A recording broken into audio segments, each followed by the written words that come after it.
Hey guys, Peter from Faraz here, and here's a compilation video of our favorite family SUVs. Today we're looking at the brand new, newly revamped 2025 Cadillac Escalade. This is the pinnacle of luxury, the top of the top in their lineup, and we're gonna see how much cooler it looks, all the new features, and all the new upgrades. So today we're gonna dive in and see what it's all about.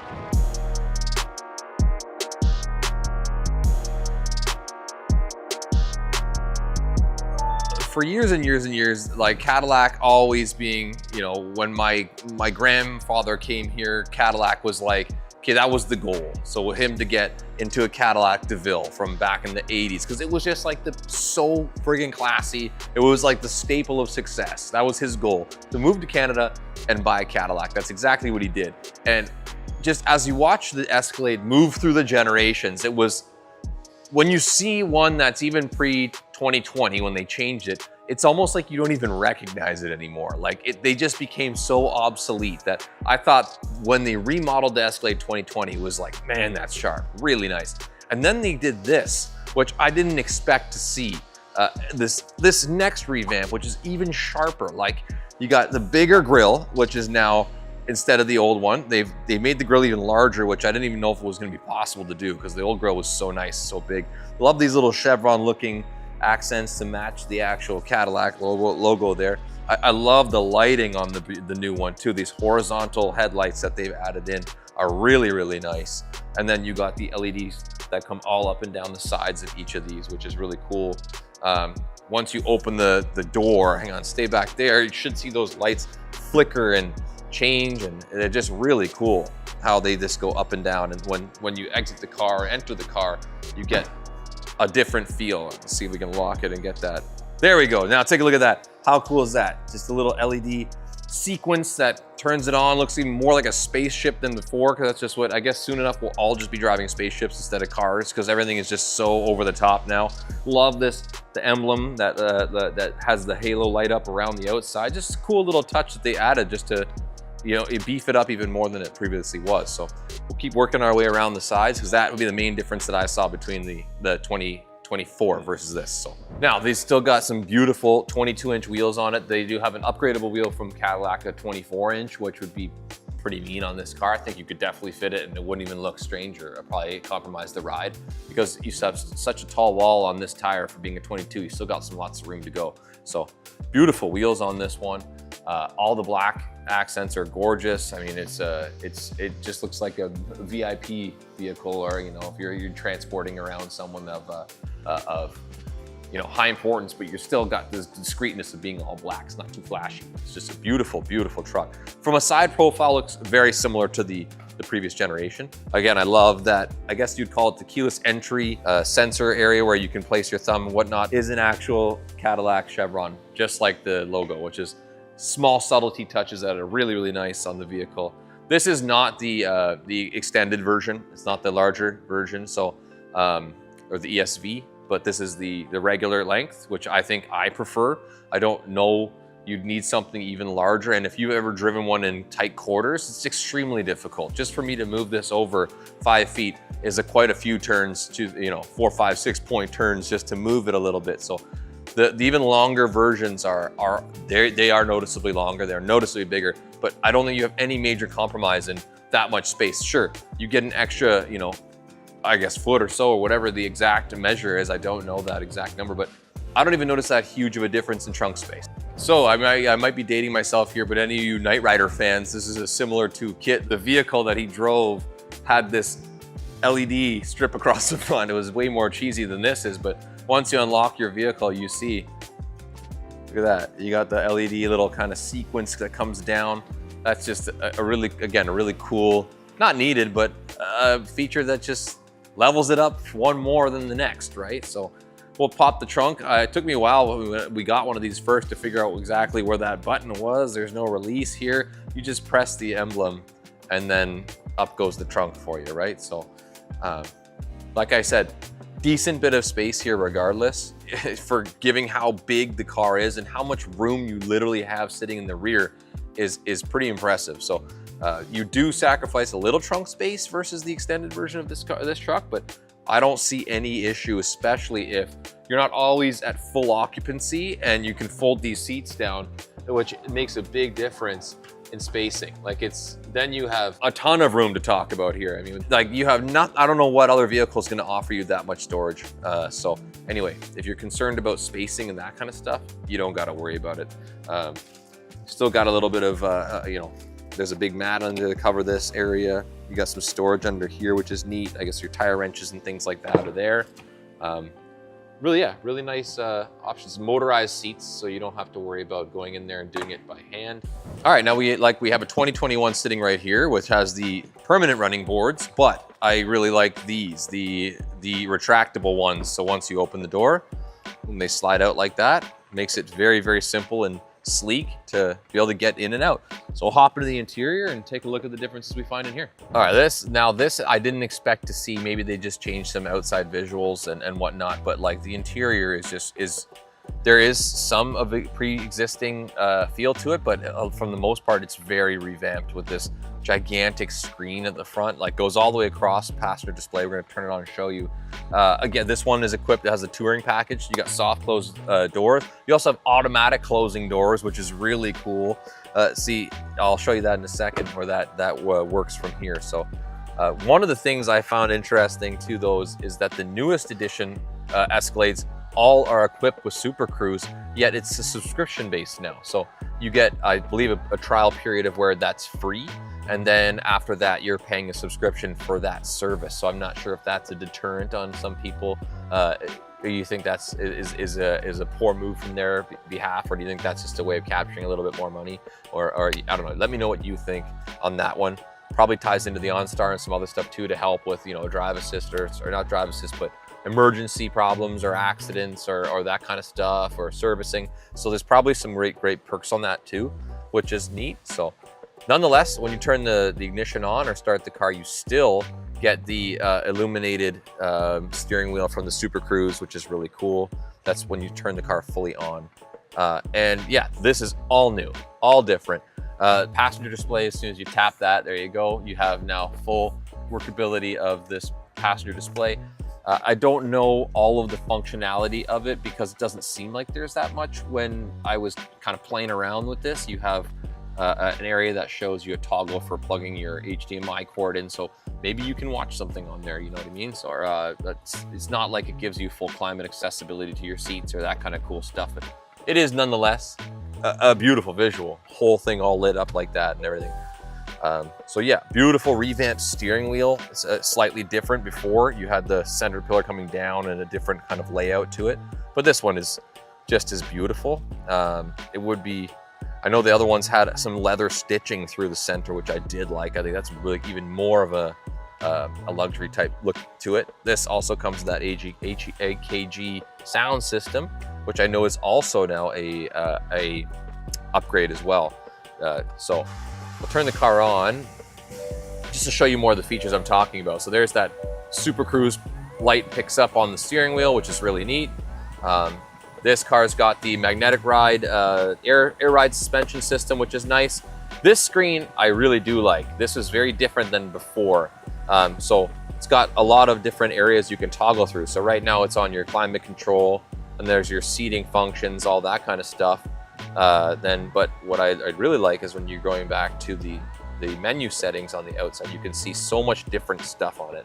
So once you check out this screen, you can kind of toggle through a whole bunch of different features that are just totally separate from the I guess your navigation area infotainment system. So controls area, so you can control like the types of drive, your lane assist, your traction control through here. This is all auto parking assist stuff. Here's the doors, which I thought was a really neat option. So you just slide your finger across this opening thing. It's like you're getting out of a Rolls Royce or into a Rolls Royce. You can open and close it like that, and you just scan your finger across and bingo, there goes the door. But what a crazy feature to have on like a giant SUV like this. It's like getting into a Cullinan, you know what I mean? But at a fraction of the cost. You can even go into the menu on that, which transfers into here, and it allows you to adjust the actual distance the door is opening and closing, which is neat too. So if you routinely park in a tighter spot, then you can change the distance that those doors open, which is really neat. So yeah, a lot of different user functions and areas to toggle through here that it's just really cool. You know, doors and windows, you can control all your childhood safety locks, your glove box accessibility, just about anything, which is really neat. And then again, this system is similar to what it was before. It's pretty easy to navigate through if you had a previous 2024, 23, 22, 20, so on. Escalade, very similar interface on here as you had before. So ambient lighting, all the fancy bells and whistles, lots of cool options to play with on this screen. And again, you got heads-up display. One thing I really dislike about this revamp is the gear selector. I am not a fan of that at all. It's got kind of like the Mercedes or BMW vibe to it. Not a fan of that. I don't know why. Just when you're driving it, it doesn't give you as easy feel of navigating through gears as the actual shifter did in the previous model. So again, that's my personal preference. Let me know what you think. I just think it's trickier to toggle through. So yeah, lovely interior. This is the Renaissance Red. This is the upgraded interior. We're gonna hop into the back end, the back, and we're gonna see the differences between how much space you have. So once you've turned on through the menu the automatic doors, it's really neat. You don't have to, it's not just an opening and closing from the inside. You just literally squeeze your hand where the indentation on the handle is, and the door opens itself. So again, it's like really cool, really luxurious feature here. So this one doesn't have the rear entertainment TVs or anything like that, but that's, you know, it is what it is. That's okay. To close the door is just traditional style closing of the door. Big panoramic roof, tons of space in this car. Like, there's no lack of space whatsoever. You got heated seats, climate control, really accessible right there. Some drink holders. So again, this is the 7-passenger configuration. I believe that they do have an 8-passenger like they previously did, which would be an additional seat here. I really like the 7-passenger. It's like just very comfortable. Reminds me of a extremely higher end version of the minivans that I used to grow up living inside and going on road trips with. It's whenever Dad would get the minivan that had the captain seats, it was like, oh man, now we finally, you know, we've made it now. So we're in the, this is serious. No more this seat, we can have our own. All right, so now I'm gonna jump even into the further back. Seats for 3 people back here would be not an issue at all. Like I said before, this thing does have a lot of room. Just even scooting over here behind another chair, once I put the headrest up, there's tons of room here. Like it might look cramped, but my knees aren't even touching the seat at all. And you got a ton of headspace. So as far as like space-wise or comfortability, I could say, if that's even a word, it's wonderful. It's very nice back here. It's got even USB charging ports right in the side right here as well. So you don't have to worry about snaking your charger through the front of that, whatever have you. Even got some venting on the side, which is nice for the AC back there too. So wouldn't be, and venting in the roof for the AC as well, which is really nice. So tons of space, stunning color interior, definitely worth the money for the upgrade, I would say in my mind. So, all right, so just for why not sakes, we'll pop the hood and give you a look at the engine bay. Cadillac's definitely tried and tested 6.2 V8 motor. They've been using this engine forever. I think it's definitely a really solid platform for hauling around such a large vehicle. This is the ultimate people mover. Gigantic space, tons of room, and tons of luxury. So if you're looking for a new Escalade 2025, blacked out with a lot of features, a lot of options, this is the one for you. All right, today we're gonna take a look at the Land Rover model we're seeing more and more of on the street, the Land Rover Defender. This thing is a newer model, newish model to the Land Rover lineup, and they're getting super popular. So let's take a look at why.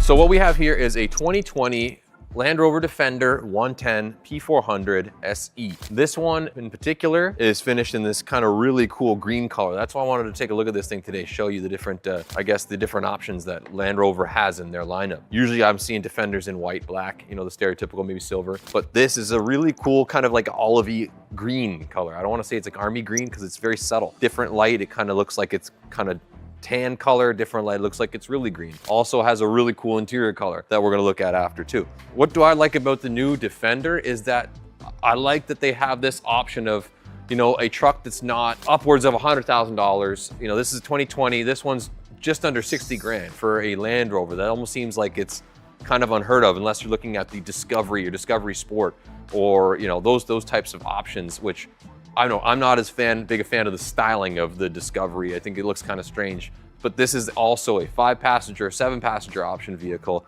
and they just look really cool, like kind of like a Safari Army Jeep, almost like a take on, you know, the old classic Defender, which is really cool. When you see them, look just like these with less rounded edges, you know what I mean? So anyway, this one in particular is special because it's got the Explorer package on it, which again, if you pan up to the top, maybe I'll try climbing on the roof after and see what that ladder's all about. It's got some boxes on the side for some storage.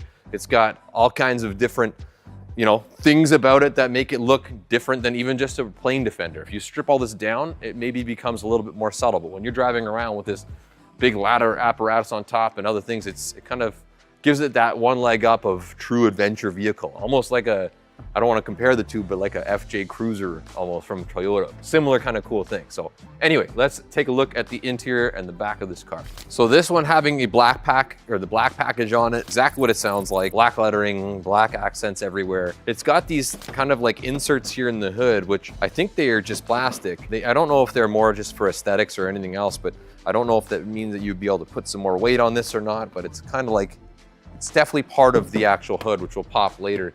But it just kind of looks neat. I guess it's more of a visual effect or a visual thing opposed to like, I don't think you want to stand on it. I mean, you probably could, but I don't know if you want to do that. All right, to go with the black pack, you got, of course, the black wheels, which is really nice, 20-inch. Just a nice, clean looking wheel. Nothing crazy about them.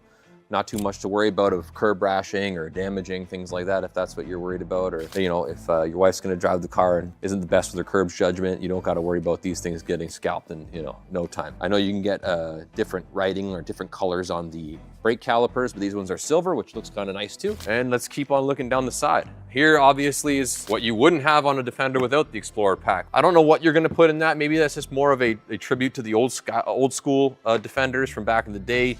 You know, maybe they had supplies or something else in here. I guess for this one, you could put anything that you wanted in there, simple, something small, maybe a little bit of a kit for some tools or something like that. If you wanted to be sure that you, on the roadside assistance, when you lose a tire, you could put an extra wrench, you could put some more sockets, put whatever you want in there, really. We're gonna take a look at the back. I'll pull this car up so we can see what it's all about. Now, you got your big full-size spare tire, so no worry if you do have any kind of a tire blowout, you can switch that out with no worries, and you got a full-size spare. Trunk opening ability here, which is big, huge, heavy trunk, which is cool. When you work around the side here, there's, of course, this ladder. So we don't have the key to us right now, but that would likely fold this down with a little press button here, which is cool. I don't know how sturdy it would be. Then again, I'm sure it's designed for functionality as well as not just fun.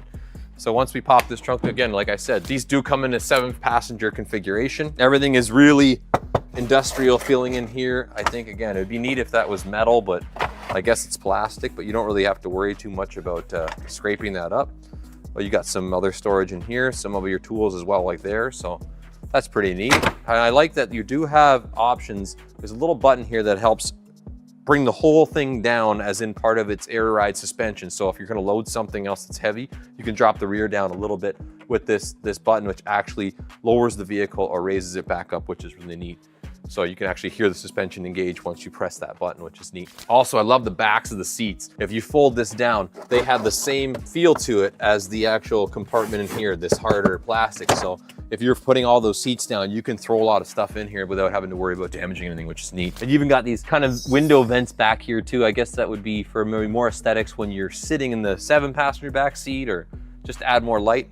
Either way, pretty neat options on this thing. Very, very different than what you'd see in a normal Range Rover or a Range Rover Sport or Discovery.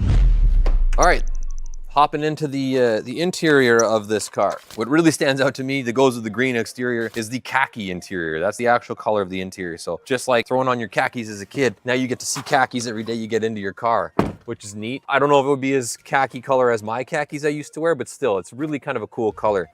Different mix of this kind of like fabric as well as leather, perforated leather there, which is neat. So these things are clearly made to be used, not just looked at, not just, you know, these things are functional seats that you don't have to worry about getting messed up. You don't have to worry about dirtying them up too much, which is really nice. The Defenders sit super comfortable, tons of space as you can see, big panoramic roof, which is nice. So I do like the feel of these. I've driven tons and tons of Range Rover Sports, tons of Range Rover full sizes. Something different about this just seems a little bit more down to earth, not as like, you know, you're gonna touch something in the Range Rovers, the Range Rover Sports, that things are just gonna start to break, or you don't wanna mess something up because you're concerned it's too many bells and whistles. This thing still feels like it's got the same knob type deal as the older Ranges do, which is nice. And I guess I've never driven a classic Defender, but again, like I said, come equipped with the air ride suspension, which is a nice feature. Some of them don't have that.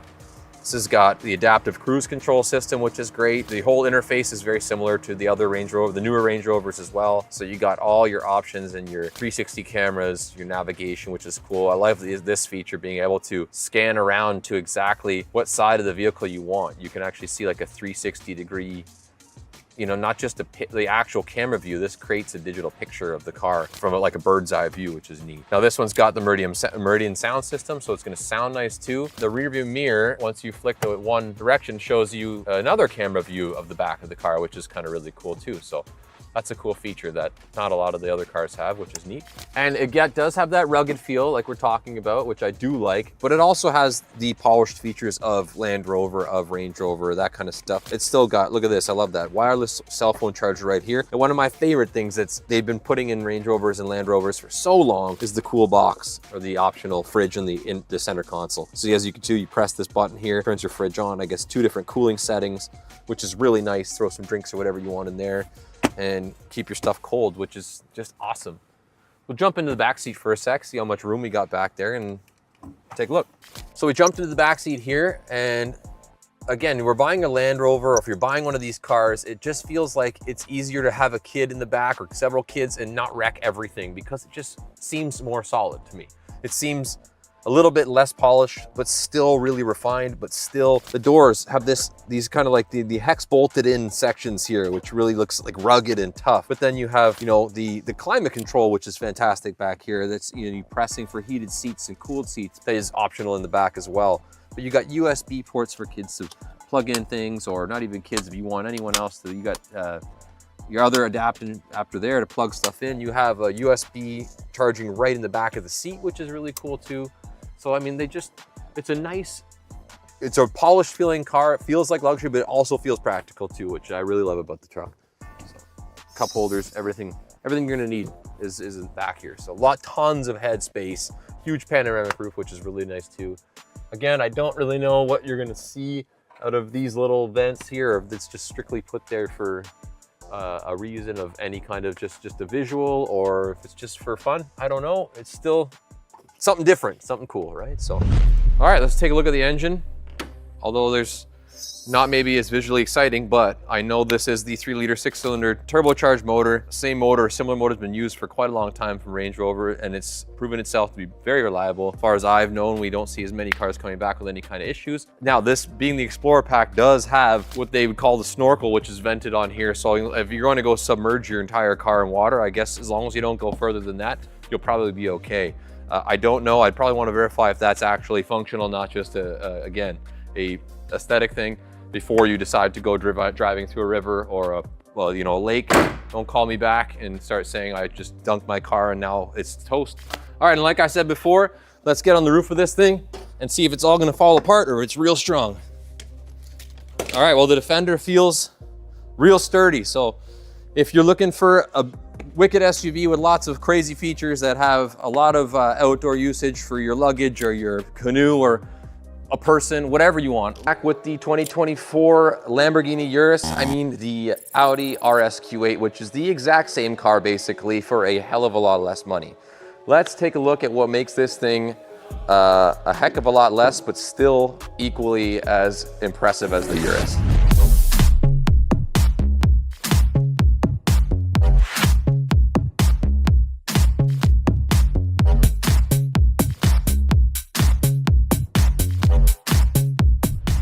So right away, we get faced with this humongous all black gloss grille. That's part of the black optic package from Audi, which is kind of gives it its black mean look with the matching black accents everywhere on the side of the car. We'll check out the whole thing.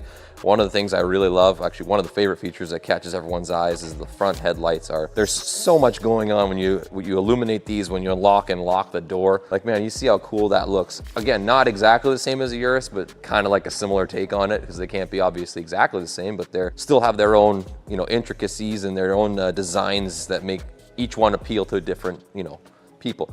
So you get this lock, same type of deal, gives you different patterns on the lights all the time. I just think that's so cool.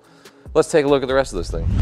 All right, now look, along with all the black that goes with the black optic package, I think you can get these done in black as well, the logos and the RSQ8, but I kind of like the fact that if you're behind even a Q8 or a Q7 that has a black optic package, they look very similar, but this just is a little bit more mean, but also you have that RSQ8 badge popping out so you know what's behind you or what you're looking at, right? So this beautiful black trim that you can also get in non-black, or you can get in a kind of a chrome finish if you don't go with the black optics package. Just depends on the look you like and what you're going for, but I think this thing's done out pretty nice. Let's take a look. All right, guys, let's have a look at these massive wheels, 23-inch, these trapezoid style wheels. They look really sharp with the two-tone black and the silver on it. You can get these fully blacked out as well. You kind of got a lot of option on how you want the car to look, but these I see the most on most of our RSQ8s that we get in because they just look really, really sharp. And these huge, look how big the brake caliper is on this with the RS badge stamped on it. It's beautiful. You can get this car with the upgraded carbon ceramic discs, but again, unless you're planning to really utilize the racetrack a lot, probably won't notice the difference other than how much more they cost to replace. So let's keep on looking down this car. All right, now as we walk down this, the RSQ8, you'll see again, keeps true to the Urus type form, same chassis, same everything. The back of this kind of falls off nicely. Then the Q7 is much more of a larger back of like an SUV type thing, but still, it stays true with that black trim, the nice black roof rails, which you can get in different colors too. But again, this car is, it's beautiful nonetheless, so.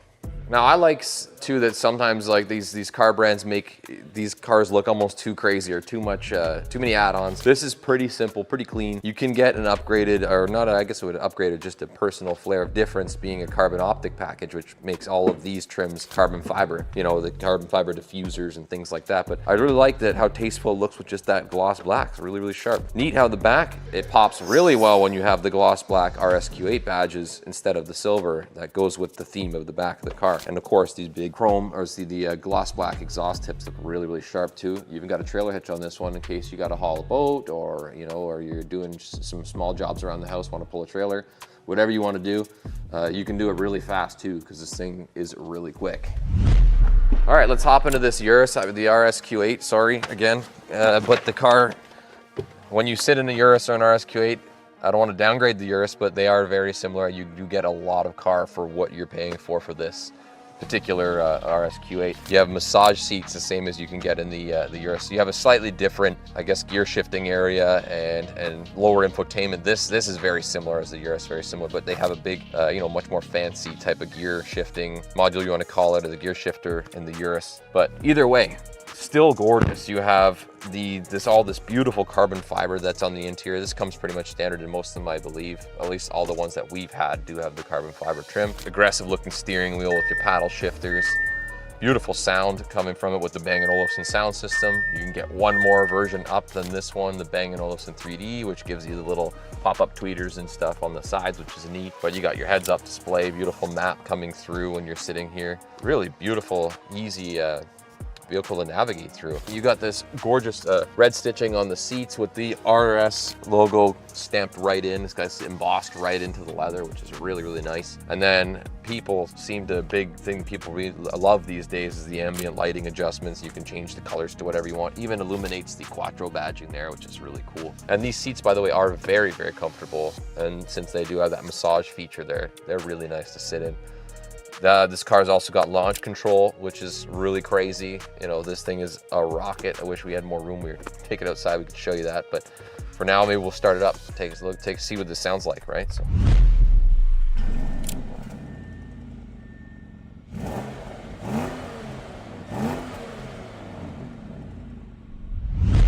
course, when it's an RS or an Audi that's of high caliber, you got that beautiful little light that comes out the bottom, shows you the RS. You can get it in all kinds of different S-line models of the any of the other cars they have, but that's just a really cool little feature that people seem to really like too. BMW has like a welcome skirt, they call it, I think, or something like that. I love the RS badge that shines down when you're opening and closing the door. It's really neat. And the soft close vacuum doors, of course. So a lot of luxuries packed into the car, as well as not just being a race performance machine too. So.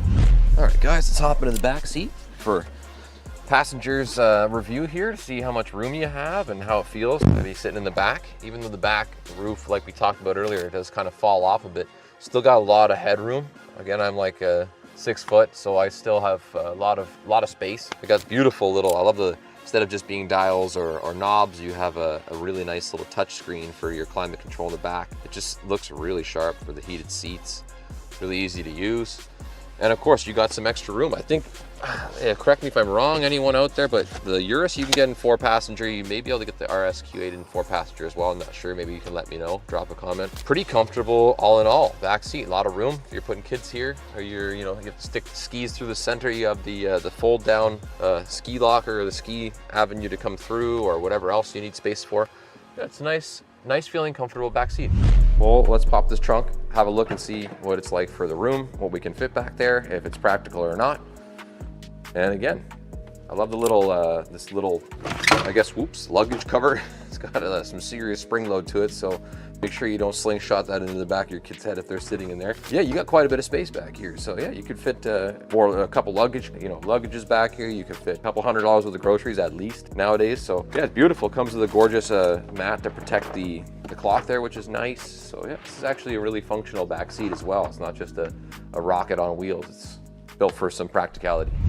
All right, let's open this hood and take a look at the differences between this motor and the Urus motor. 4-liter V8 twin turbo. This one makes 590-ish horsepower. So with the Urus, you are getting 650 or so, I think is the number around the same year, 2024. That being a big jump, is it worth it in your minds to pay, a couple $100,000 or $200,000 more? You tell me.